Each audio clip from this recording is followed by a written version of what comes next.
Bismillahirrahmanirrahim. Assalamualaikum warahmatullahi wabarakatuh. Waalaikumsalam warahmatullahi wabarakatuh. Para pemirsa dan sahabat beriman dimanapun berada, kita jumpa lagi di Ustadz Danu Official Channel bersama saya Tung. Semoga kita semua selalu dalam lindungan Allah Subhanahu wa Ta'ala. Amin ya rabbal. Di video kali ini kita akan ngaji lagi bersama guru kita Pak Ustadz Danu yang sudah hadir di sini bersama kami. Assalamualaikum Pak Ustadz. Waalaikumsalam warahmatullahi wabarakatuh. Assalamualaikum Bang Ji. Waalaikumsalam Pak Tung. Alhamdulillah, mulai lagi kita ngaji nih Ji. Sahabat beriman dan para pemirsa, siapapun mungkin ya, termasuk kami yang ada di sini, itu selalu menginginkan untuk bisa masuk surga. Kadang-kadang apa yang kita sudah lakukan, kita sudah sholat, sudah berbuat baik, merasa sudah pasti masuk surga, seperti itu. Padahal mungkin banyak sekali tugas-tugas yang harus kita lakukan di dunia ini selama kita hidup, agar kita memang benar-benar bisa masuk surga. Jadi bukan hanya sekedar habis sholat bisa baca Quran, kemudian kita melakukan sholawat, terus kita sudah merasa menjadi penghuni surganya Allah. Apakah seperti itu? Nah, ini kita akan banyak bertanya nanti kepada guru kita Pak Ustadz Danu tentang sebenarnya Pak Ustadz tugas-tugas itu agar seorang muslim termasuk kami di sini ini bisa masuk ke dalam surganya Allah itu ya seperti apa sebenarnya Pak Ustadz? Ya, Bismillahirrahmanirrahim. Assalamualaikum warahmatullahi wabarakatuh. Waalaikumsalam warahmatullahi wabarakatuh. Amin ya rabbal alamin. Alhamdulillah. Memang dijabarkan istilahnya rukun Islam, rukun iman itu memang harus kita ketahui, yaitu syahadat, sholat, kemudian puasa, zakat, haji. Itu kita kerjakan. Khusus untuk yang haji itu memang kalau Allah mengizinkan rezeki itu berlebih, ya berlebih itu maksudnya memang ada yang jelas harus itu syahadat jelas. Jadi seorang yang sholat tapi dia nggak syahadat, sholatnya nggak diterima. Dia berpuasa nggak syahadat, dia puasanya nggak diterima. Bayar zakat juga sama, jadi dia harus bersyahadat dulu, ya. Jadi bersyahadat itu sangat penting untuk menjembatani semua ibadah-ibadah kita yang kita lakukan dan kita ucapkan sebelumnya dengan mengawali dengan basmalah. Nah, insya Allah itu akan menjadi amal soleh, ya. Semua dari rukun Islam tersebut. Nah, kemudian rukun iman. Nah, rukun iman ini mengingatkan sebenarnya, apakah kamu gitu seperti itu, ya. Rukun iman, iman kepada Allah, iman kepada malaikat, kitabullah, ya kalau kita Al-Quran. Kemudian nabi-nabi, ya nabi kita Rasulullah Muhammad SAW. Kemudian qadar, ya takdir, iman kepada takdir dan iman kepada hari akhir. Nah, ini sebenarnya pengingat aja. Apakah kamu iman kepada Allah? Iya, semua orang Muslim pasti jawab iya. Apa iman kepada malaikat? Iya. Iman kepada kitabullah? Iya. Nabi? Ya. Qadar? Ya. Sampai ke kiamat pun hari akhir ya, kan gitu ya. Nah, cuma dalam kesehariannya belum tentu. Nah, kocar kacirnya itu di situ sebenarnya. Kalau sholat, kalau syahadat jelas, mulai sholat sudah jelas, tidak ada yang mau mengganggu. Nah, maksudnya kalau kita sholat nggak ada yang ganggu ya, mau kita sholat sendiri atau berjamaah nggak ada yang mengganggu lah ya. Kita bayar puasa nggak ada, zakat nggak ada yang ganggu, itu ya nafsu kita sendiri. Kalau kita puasa mau makan itu kan nafsunya kita yang mengganggu. Nah, kemudian haji juga insya Allah hanya fisik istilahnya.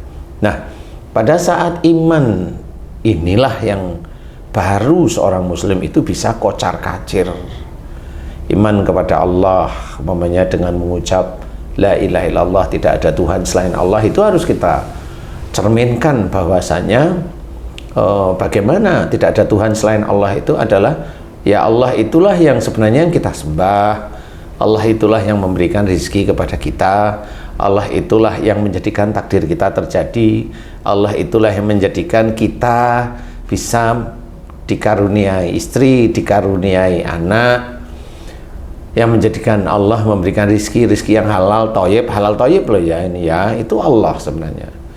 Nah, kalau itu la ilaha illallah, jadi tidak ada Tuhan selain Allah, atau iman kepada Allah Ta'ala itu rusak, yang bagaimana? Contoh mamanya, aku kalau tidak ditolong sama tung itu aku jadi orang melarat. Itu tidak ada Allahnya, itu iman kepada tung. Sudah menyimpang. Sudah menyimpang. Iya, gitu. tetap. Atau dia kalau nggak saya tolong, dia nggak akan bisa apa-apa. Dia kalau tidak saya tolong, dia tidak bisa kaya. Dia tidak saya tolong, itu dia merasa dirinya Tuhan. Itu syirik. Kalau sudah seperti itu syirik. Nah, kalau sudah syirik sendiri, ya salah satu dosa yang tidak diampuni oleh Allah Ta'ala ya dosa syirik. Dia menuhankan dirinya sendiri dengan kalimat sebenarnya. Tidak boleh seperti itu. Jadi kalau memang, Pak Tung, aku terima kasih ditolong, yang nolongmu Allah aja. Enggak karena lewat Pak Tung, iya tapi itu Allah aja. Nah, itu harusnya seperti ini. Nah, kebanyakan orang-orang Muslim, Pak Tung, saya itu ditolong sama Tung, iya saya, kan gitu ya. Kalau Haji, oh alhamdulillah Haji punya istri Haji Eli, iya saya, itu normal aja lah kalau itu ya. Seperti itu. Tapi itu tidak boleh ya Ji ya, itu tidak boleh ya. Semuanya itu karena Allah aja. Ya, semuanya karena Allah atau karena nafsu kalau nikah loh ya. Tapi intinya adalah harus belajar bagaimana kita menempatkan kalimat-kalimat yang ada keluar dari lisan itu. Jangan sampai kalimat itu menggambarkan diri kita Tuhan, diri kita yang menolong orang, diri kita yang membantu orang. Tidak boleh seperti itu. Nah Ustadz, gimana caranya supaya di hati ini ujub itu merasa lebih dan merasa mampu sehingga menimbulkan sirik-sirik yang tak tampak gitu ya, sir ya, tidak terlalu kelihatan ya. Memang itu harus belajar Ji, jadi belajar dengan guru-guru yang faham. Kalau belajar dengan guru-guru yang kelihatan sombong ya nggak ketemu, nggak akan ketemu. Itu ada nggak? Ya ada.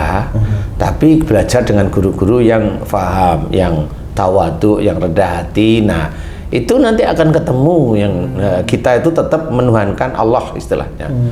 Jadi Allah itu yang jelas yang harus kita besarkan, yang kita takuti, yang kita harapi, kan gitu ya.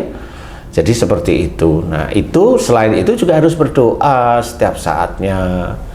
Contoh berdoa setiap saat itu untuk mengagungkan Allah, bukan hanya mengagungkan Allah, mengingat Allah bahwa Allah itu yang memberikan kita sehari-hari terjadi. Ya contoh momennya bersyukur, alhamdulillah ya Allah Engkau bangunkan aku di pagi hari untuk mengerjakan ibadah-ibadah kepadamu sampai aku membaringkan tubuhku untuk istirahat. Boleh doa seperti itu. Dan alhamdulillah semua ibadah yang aku kerjakan semata-mata lillahi ta'ala. Alhamdulillah ya Allah, itu ibadah urusannya.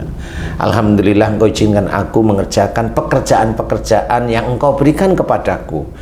Jadi pekerjaan ini bukan kita yang pintar. Pekerjaan ini adalah pekerjaan dari Allah yang diberikan kepada kita. Nah, kalau kita tidak tahu bahwa pekerjaan itu sebenarnya dari Allah, ya selamanya kita sombong.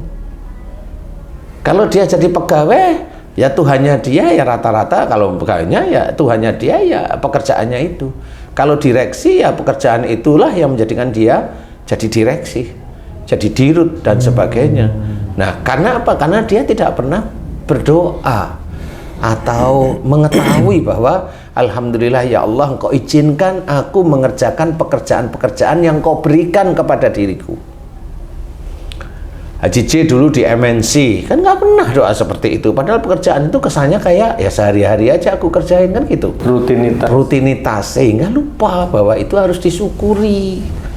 Nah, kalau kita bersyukur kan kita selalu ingat pada Allah bahwa Allah inilah yang memberikan pekerjaan kepada kita, walaupun dulu lewat ngelamar, lewat ijazah, lewat itu kan ikhtiar, itu bentuk ikhtiar. Nah, itu harus disyukuri, alhamdulillah ya Allah. Dan aku bisa mengerjakan atas izinmu pekerjaan-pekerjaan yang Kau berikan pada diriku karena, nah ini karenanya nih, sudah pekerjaan diberikan, bisa mengerjakan pekerjaan karena nikmat dan karunia yang Kau berikan pada diriku. Nikmat apa? Nikmat bisa bangun, Nikmat apa? Nikmat bisa jalan. Nikmat apa? Nikmat bisa naik kendaraan sampai ke tempat kerja. Nikmat apa? Bisa ngomong, bisa. Dan karunia apa? Itu seluruh tubuh itu kan karunia.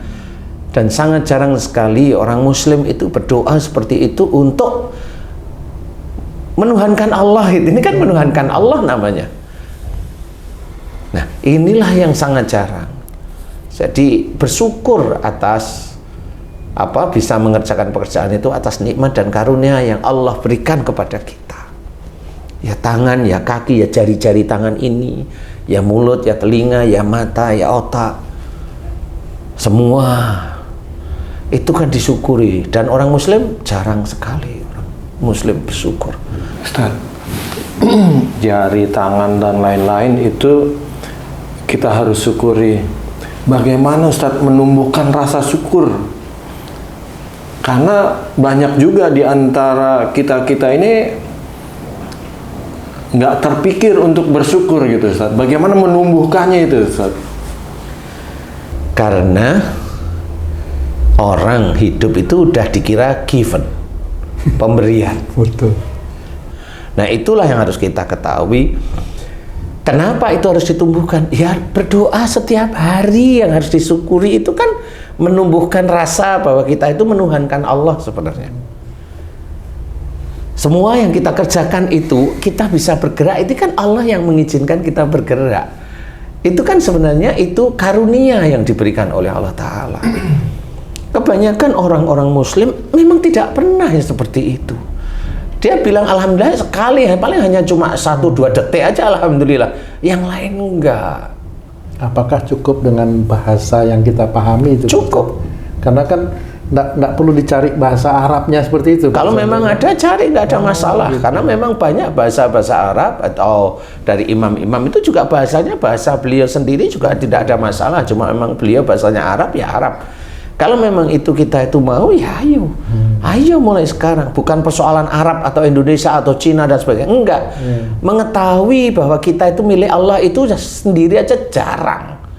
Itu pun hanya sekedar kalau ada kajian. Diingatkan. Tapi belum tentu yang memberikan kajian itu juga mengingat setiap saatnya. Belum tentu seperti itu. Coba kalau ditanya, emang kamu pernah bersyukur setiap hari kamu diberikan istri sama anak sama Allah Ta'ala? Setiap hari saya tanya. Enggak. Haji C? Pernah? Kalau Haji C, kalau nggak bersyukur dengan istrinya ya normal. Tapi ya dengan anak bersyukur lah. Maksudnya normal gimana? Manusia ya. Kan sama seperti kamu akhirnya. Nggak bersyukur malah kalau mohon ampun.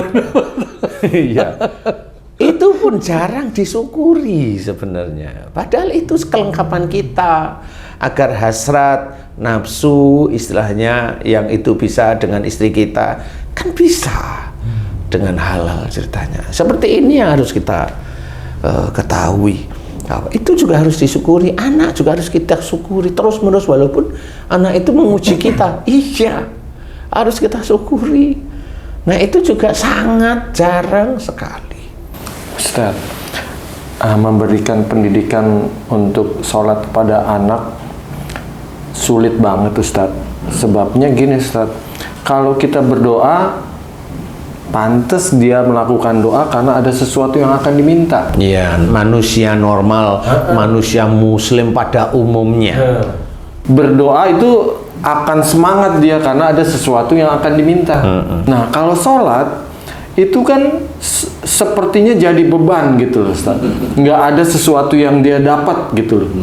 Sepertinya seperti itu. Nah, bagaimana menjelaskan kepada diri kita sendiri atau orang lain, terutama anak istri, untuk sholat disiplin itu gimana tuh Ustaz? Ya memang paling tidak jam-jam tertentu memang kalau bisa berjamaah atau di waktu-waktu kosong anak dan istri itu dikumpulkan untuk diberi nasihat, masukan. Jadi bukan berarti anak yang sudah belajar di luar itu terus dianggap agamanya cukup, ya nggak boleh. Nggak boleh kita menganggap seperti itu. Ya kita anggap tetap agamanya itu kurang. Nah kemudian kita memberikan nasihat ya kepada istri, ya kepada anak, karena Allah. Karena banyak juga orang-orang muslim yang pada saat dia itu sholat tahajud, kemudian sholat duha, dia minta agar diberi kekayaan, dikasih oleh Allah Ta'ala pada waktu itu. Baru sholat 2 kali, sudah dikasih sama Allah Ta'ala. Akhirnya dia sholatnya rajin tahajudnya, dia duhanya juga rajin. Sholat wajibnya, ini kayaknya kalau duha sama tahajud saja, ini kayaknya kurang, berarti saya rajin juga sholat wajib saya. Cuma di dalam hatinya dia rajinnya, dia sholat itu hanya untuk kaya. Lah inilah sebenarnya orang muslim tersebut menggadaikan ibadahnya. Menggadaikan ibadahnya hanya untuk dunia. Ini orang muslim yang sangat tidak disukai oleh Allah Ta'ala. Dia sholatnya untuk dunia, sholatnya untuk harta, puasanya untuk keinginannya, kan gitu. Baca Qur'annya untuk nempelengin jin. Lah, kan harus difahami itu untuk dunia sebenarnya. Ya, harus benar-benar itu lillahi ta'ala. Sholat dikerjakanlah, walaupun itu suatu kewajiban, ya belajar untuk tidak menjadi beban, belajar. Memang kalau orang sholat itu belum tentu mendapat apa-apa, iya. Tetapi kalau ikhlas itu insya Allah nanti dapatnya di akhirat, berpahala, kan seperti itu ya, ikhlas saja. Nah, disinilah orang yang harusnya masuk surga itu jadi kebalik-balik. Iman kepada Allah, iman kepada malaikat. Iman kepada malaikat itu ada malaikat raqib, atid, itu aja dulu. Kalau dia seorang muslim yang taat, dia mau melakukan sesuatu keburukan, dia akan takut pasti. Sehingga dia akan terjaga. Lah kenapa? Karena doa setiap hari, setiap pagi, setiap malam dia doa. Selain dia doa pada saat sholat, di luar sholat dia itu zikrullah terus menerus, memuji Allah atau istighfar, memuji Allah atau istighfar terus menerus seperti itu, tanpa orang lain tahu bahwa orang yang duduk di sebelahnya itu selalu memuji Allah. Tidak perlu orang itu tahu. Nah, selain itu iman kepada malaikat harus jelas. Makanya harus takut kita melakukan perbuatan buruk. Jadi ini harus kita ketahui bahwa iman kepada malaikat itu dia tidak paham. Jadi untuk menggarisbawahi iman kepada malaikat itu, bagaimana Pak Ustadz? Kita harus ingat atau takut memagari apa yang kita lakukan? Ya kan, kalau kita tahu malaikat itu khususnya atid yang ada sebelah kiri itu kan tahu kalau beliau itu mencatat perbuatan kita yang buruk lah. Terus gimana itu coba? Kan banyak itu. Ya? Perbuatan buruk itu dia sholat tapi melakukan itu berarti kan dia tidak iman kepada malaikat, lupa kalau dia itu ada malaikat atid. Dipikir kalau sholat itu malaikat atidnya ngerokok gitu. Kan enggak juga. Ya kan tetap mendampingi terus menerus. Nah itu harus difahami. Iman kepada malaikat itu salah satunya itu. Salah satu aja, nggak usah yang lain-lain. Padahal ada 4 malaikat yang di depan, di belakang, samping, kiri, dan kanan. Memang ada. Tapi jangan berpikir itu jaga saya, jaga apaan? Jangan merasa dijaga malaikat. Malaikat itu ada di sekitar kita karena tugasnya. Malah menjadi saksi mungkin. Nanti akan menjadi saksi dan mencatat terus-menerus. Jadi jangan merasa sombong kalau malaikat itu terus jadikan pasukan. Ada saya punya 70.000 pasukan malaikat. Buat apa? Nanti mau masukin surga? Enggak, saya yakin insya Allah enggak. Jadi itu iman kepada malaikat. Iman kepada kitabullah juga sama ya. Quran itu makanya atiullah ya, wa atiur rasul ini jelas. Jadi iman kepada Al-Quran dan iman kepada Rasul ini jelas. Jadi mengerjakan perintah Allah apa yang ada dalam Quran dan mencoba mengerjakan sunnah-sunnah Rasul. Jadi inilah taat kepada Allah dan taat kepada Rasul itu. Jadi isinya apa? Al-Quran itu isinya petunjuk yang harus kita kerjakan. Ya, harus kita kerjakan. Allah menyuruh kita sholat, kita sholat. Allah menyuruh berpuasa, kita berpuasa. Allah menyuruh bertobat, kita tobat. Allah menyuruh kita itu untuk lemah lembut. Allah menyuruh kita memaafkan. Allah menyuruh kita jangan gibah, ya belajar tidak gibah. Allah menyuruh kita itu untuk tidak suuzon, ya belajar tidak suuzon. Allah menyuruh jangan fitnah, malah fitnah ya. Jadi orang muslim memotong YouTube-nya saudaranya yang muslim, kemudian dia statement padahal dia sendiri belum paham apa yang diomongkan saudaranya sendiri. Dia potong sendiri, dia komen sendiri, komennya malah salah. Lah itu kan akhirnya dia menyebarkan fitnah. Kalau fitnah ini diyakini oleh teman-temannya yang lain, orang muslim yang menyebarkan fitnah ini dan teman-temannya yang mengikuti, ini nanti pahalanya akan diberikan saudaranya yang dia fitnah. Kalau dia berpahala. Kalau dia tidak berpahala, ya selesai sudah. Kalau dia mitnain saudaranya banyak, ya selesai. Mau bagaimana nanti dia itu di akhirat? Insya Allah tidak akan masuk surga. Walaupun dia hafal Quran, wong dia fitnah saudaranya terus. Bagaimana hafalan Qurannya? Padahal tidak boleh merasa golongannya itu lebih benar daripada golongan yang lain. Sudah dijelaskan oleh Allah Ta'ala, tapi dia tetap nggak mau tahu. Nah, ini salah satunya. Itu harus paham tentang atiullah wa atiur rasul. Jadi taat pada Allah dan taat pada Rasul, yaitu iman kepada Al-Quran dan Nabi, khususnya Nabi Muhammad SAW. Nah, kemudian apalagi? Kemudian dengan qadar, takdir. Nah, takdir ini itu kita harus menerima dengan ikhlas. Semua takdir-takdir Allah. Jangan kita tersenyum kalau menerima takdir yang enak buat kita. Tapi kalau yang tidak enak, gerundel, protes. Apalagi nggak enaknya terus-menerus, wah, semakin hari semakin nggak betah dia. Tidak boleh seperti itu. Iman kepada takdir Allah itu adalah menerima semua kejadian-kejadian takdir yang memang sudah terjadi pada kita. Ya bagaimana kita merubah? Ya memang Allah menganjurkan. Kalau takdir itu terjadi, memang sudah terjadi. Tapi bagaimana tidak seperti itu lagi? Allah menganjurkan. Innallaha la yughayyiru ma biqaumin hatta yughayyiru ma bi anfusihim. Jadi ini kita harus tahu, sungguhnya Allah tidak akan merubah nasib suatu kaum sehingga kaum tersebut merubahnya. Jadi kita takdir itu tahu, kemudian coba kita rubah kesalahan-kesalahan dulu agar Allah memberikan takdir yang lebih baik seperti itu. Nah, kemudian iman kepada hari akhir. Nah, semua orang muslim pasti iman, tapi tahu nggak hari akhir gimana? Hari akhir itu hari pembalasan. Kebanyakan orang Islam itu nggak paham. Pembalasan itu gimana? Memang ada cerita besok pada saat kiamat itu tidak ada seorang yang punya iman kepada Allah. Jadi orang muslim itu ditiadakan. Yang beriman walaupun kecil itu ditiadakan oleh Allah Ta'ala. Dalam cerita hadis itu ditidurkan. Yang punya iman.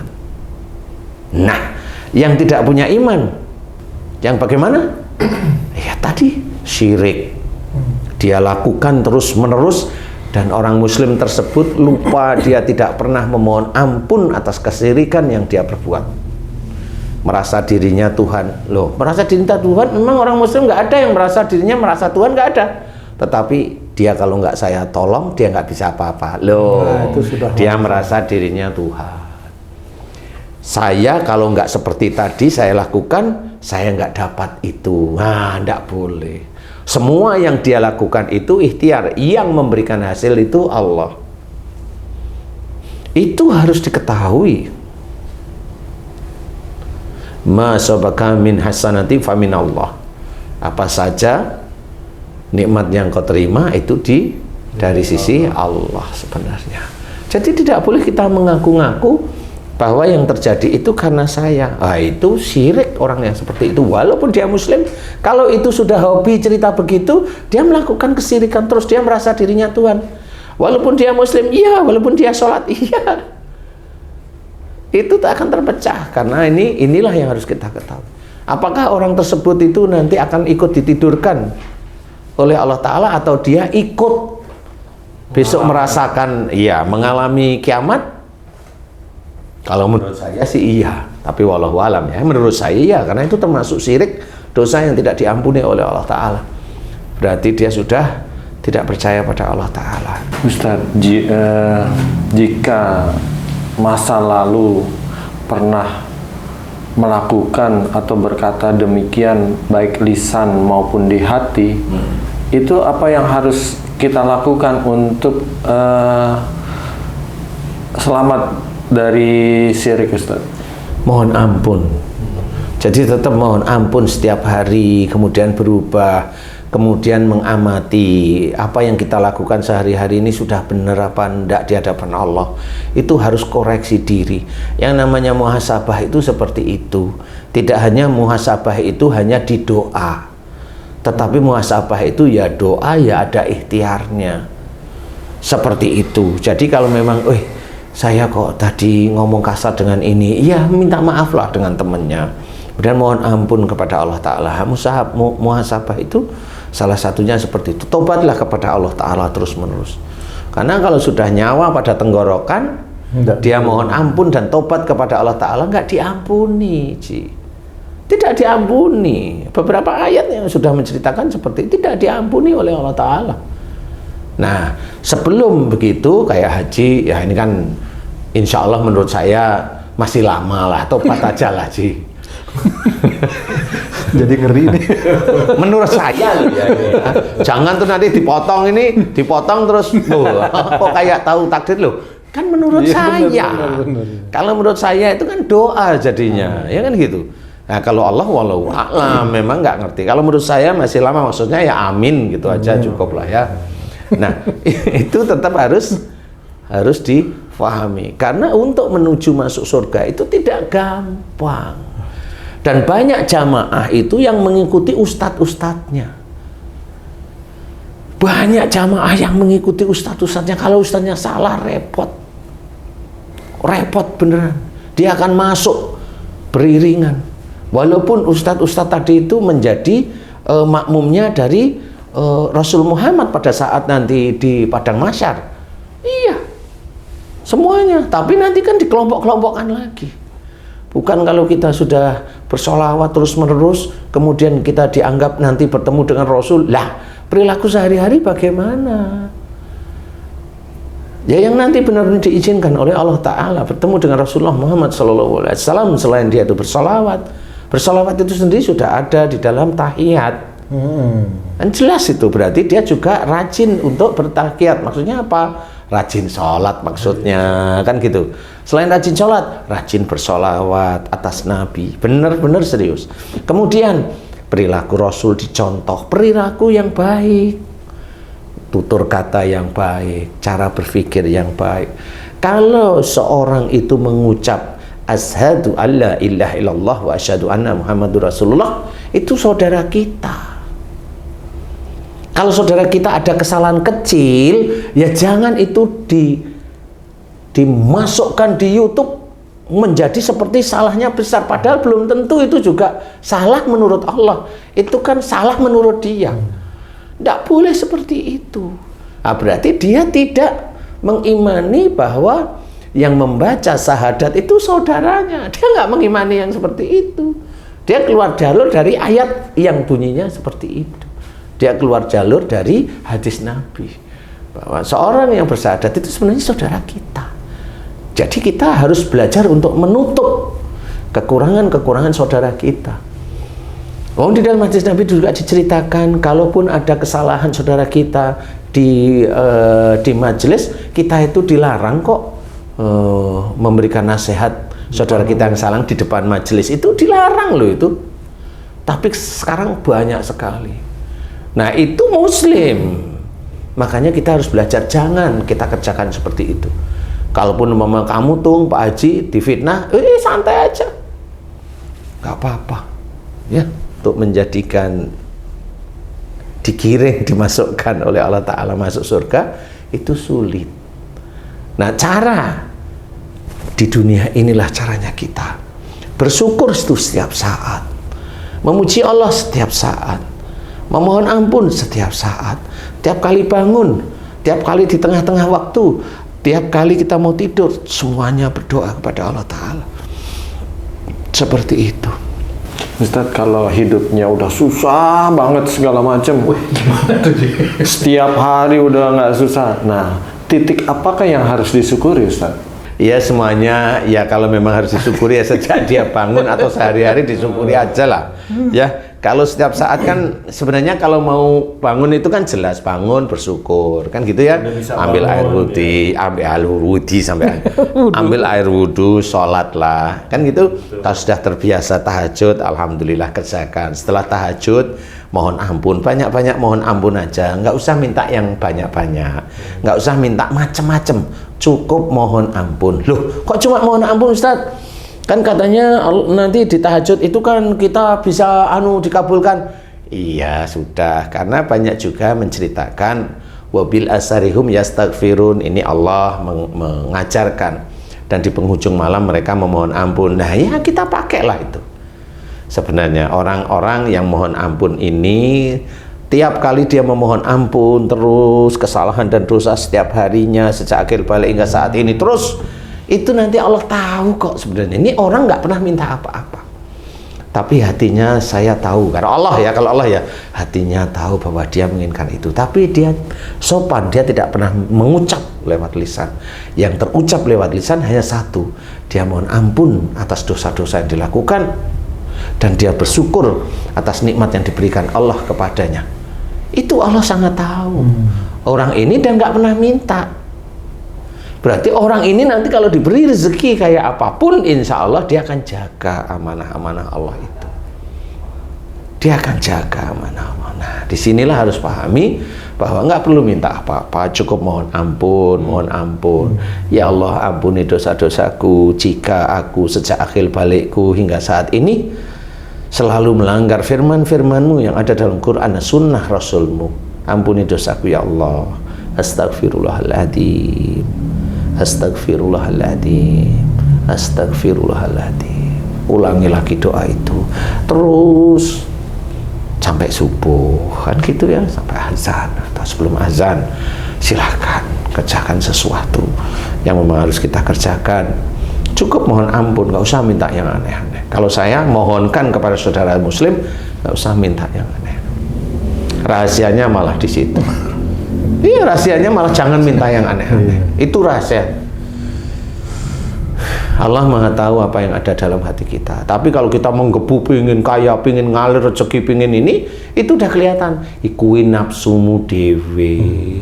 Itu egomu sendiri. Nanti kalau diberi rezeki agak berlebih, mesti kamu sombong. Karena kamu ada egois, kamu ada keinginan yang menggebu. Nah, seperti itu.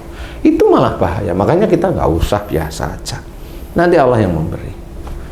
Jadi intinya adalah bagaimana kita persiapkan diri kita itu kalau bisa menjadi ahli surga. Ayo mulai sekarang kita berangkat. Dalam Yasin diceritakan tangan dan kaki menjadi saksi. Masa tangan dan kaki toh? Enggak.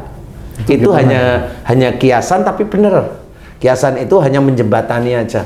Sebenarnya yang menjadi saksi siapa saja? Ya tangan, ya kaki, ya mulut, ya hidung, ya mata, ya telinga, ya otak untuk berpikir, otak untuk melamunkan sesuatu. Ya bagaimana dengan kejengkelan kita sehari-hari, bagaimana kita tentang kerapian apa yang kita lakukan, bagaimana kaki kita ajak untuk melakukan hal-hal yang baik, atau kita merasa mampu berdiri sendiri tanpa dibantu orang lain, itu kaki nanti. Makanya ada orang yang kakinya mengecil, ada orang yang langsung lumpuh, ya itu sebenarnya ya sifat-sifat itu sendiri. Ya kakinya nanti akan bersaksi. Jadi jangan anggap remeh bahwa ayat-ayat Quran itu memang sangat menakutkan menurut saya. Jadi semua akan menjadi saksi. Dan satu persatu di tubuh itu akan menjadi, kalau memang itu dosa, nanti akan langsung dibaiat di neraka. Langsung dirajam di neraka. Kalau mulutnya penuh dengan fitnah, penuh dengan ini, ya mulutnya nanti diselesaikan. Kalau tangannya yang sering mengedit sesuatu yang tidak baik sehingga dimasukkan ke YouTube, dimasukkan ke TikTok, tangannya dia akan bertanggung jawab di akhirat kelak. Siapa yang dia jatuhkan? Saudaranya sendiri.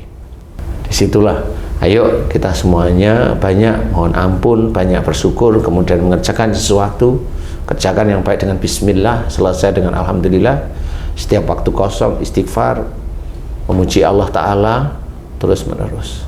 Tiap kali mau rebahan, berdoalah kepada Allah Ta'ala, bersyukur, mohon ampun, bersyukur, mohon ampun di situ. Karena pada saat kita itu diberi nikmat oleh Allah Ta'ala hari itu, bisa aja kita itu kufur, ujub, riya. Nah di situ mohon ampun jika aku kufur, ujub, riya dan sombong atas nikmat yang Kau berikan kepada diriku ya Allah. Pada hari ini dari pagi aku bangun sampai aku rebahkan tubuhku, ampuni kufurku. Kan jelas itu, ampuni kufurku. Itu kan nanti lama-lama akan teringat. Ampuni ujub, riya dan sombongku ya Allah. Astagfirullahaladzim, astagfirullahaladzim. Disitulah mulai nanti kita akan selalu teringat.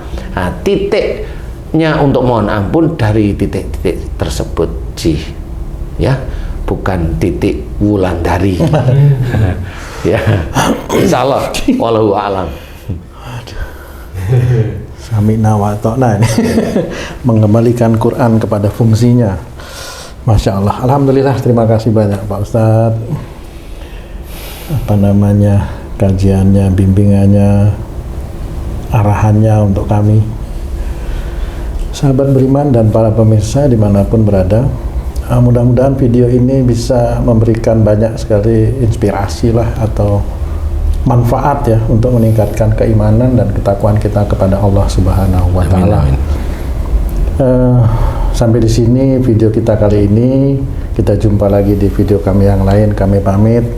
Wassalamualaikum warahmatullahi wabarakatuh. Waalaikumsalam warahmatullahi wabarakatuh. Alhamdulillah.